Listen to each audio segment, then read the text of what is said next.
All right, y'all, Mrs. James is back here with activity 21, which is all about geometric sequences. And if you'll remember back to unit 2, we talked about something called arithmetic sequences. Well, unit 4, we introduced what geometric sequences are. So, if you remember, a geometric sequence is a sequence of values in which a non-zero constant ratio exists between consecutive terms. The constant ratio is called the common ratio, and it's denoted by the letter R. Okay, so remember the arithmetic sequences had a common difference, like plus 5 plus 5 plus 5, or minus 5 minus 5 minus 5. Geometric sequences are going to have a common ratio of like times 3 times 3 times 3, divided by 2, divided by 2, divided by 2. Okay? Now, a sequence can either be arithmetic, geometrics, or it may not be either one of them.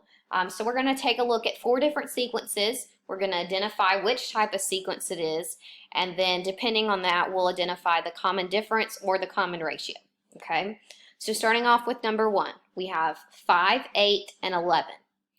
Well, it looks like to go from each term, it looks like I'm consistently adding 3. All right, so since I'm adding 3, I have a common difference. All right, so I have a common difference of 3. Therefore, this is an arithmetic sequence. All right, let's take a look at number 2. I have 18, 6, and 2. So what am I doing to get from one term to the next, to the next, to the next? Well, it looks here like I'm dividing by 3, or I could also say that I am multiplying by 1/3. Okay, dividing by 3 is the same as multiplying by 1/3. And since I'm multiplying, I have a common ratio of 1/3, and this is a geometric sequence. Okay. Number 3, 1, 4, 9. Well, from 1 to 4, it looks like I'm adding 3, and from 4 to 9, it looks like I'm adding 5. So it's not constant. Yes, there's a pattern. I'm adding 3, adding 5, adding 7, adding 9, but it's not constant or consistent. So therefore, this would be an example of a sequence that is neither arithmetic or geometric. And then let's take a look at number 4. I have -1, 4, -16. Okay? Looks like I'm multiplying by 4, but since I'm going from a negative to a positive and a positive to a negative, it looks like I'm actually multiplying by -4. So therefore, I have a common ratio of -4 and a geometric sequence. All right. Now, how do we write an explicit formula for geometric sequences? Okay. Well, the general equation for writing a geometric explicit formula is right here. It's a sub n equals a sub 1 times r to the n minus 1. Now, n is just going to represent the term that I'm looking for. Whatever term. It could be the 9th term, it could be the 23rd term, it could be the 100th term. Okay, so a sub n is just representing that term that I'm looking for. A sub 1 is the first term of the sequence. We already talked about what r represents. Remember, that represents that common ratio. And then n minus 1. Well, n is once again the term number that I'm looking for. Okay, so for the next 2 examples, we're going to write the formulas, and then we're going to identify the next 3 terms of the sequence. So looking at number 1, 5, 10, 20, 40. Well, what's the common ratio? So what's happening from term to term to term? Well, it looks like I'm multiplying by 2. So let's use that information to write the explicit formula. A sub n equals, what's the first term of this sequence? 5 times, well, what's the common ratio? 2 to the n minus 1 power. So this is my explicit formula that represents this sequence.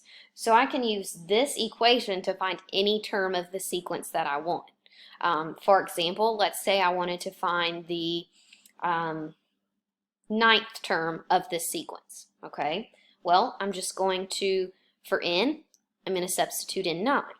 So that's going to be a sub 9 equals 5 times 2 to the 9 minus 1. And then I'm just going to simplify.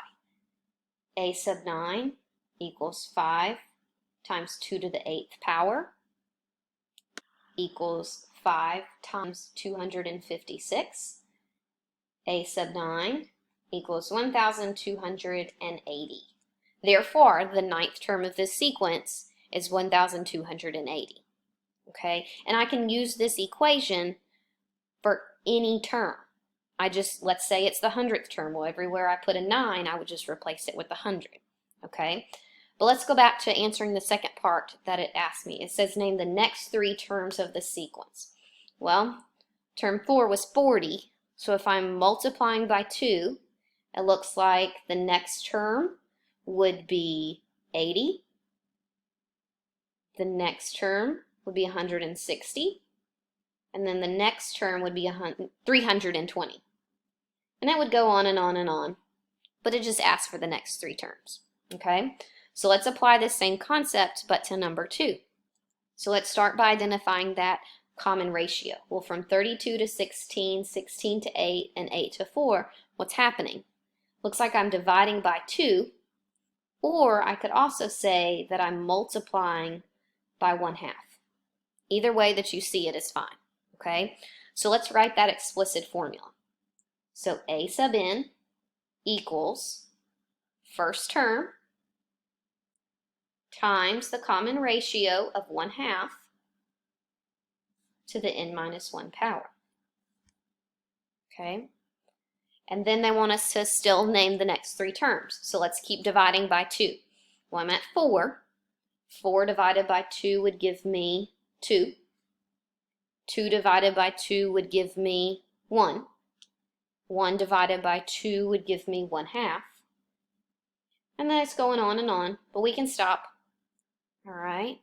So the next 4 problems are you're going to work on your own, applying the concepts that we talked about in these examples up here.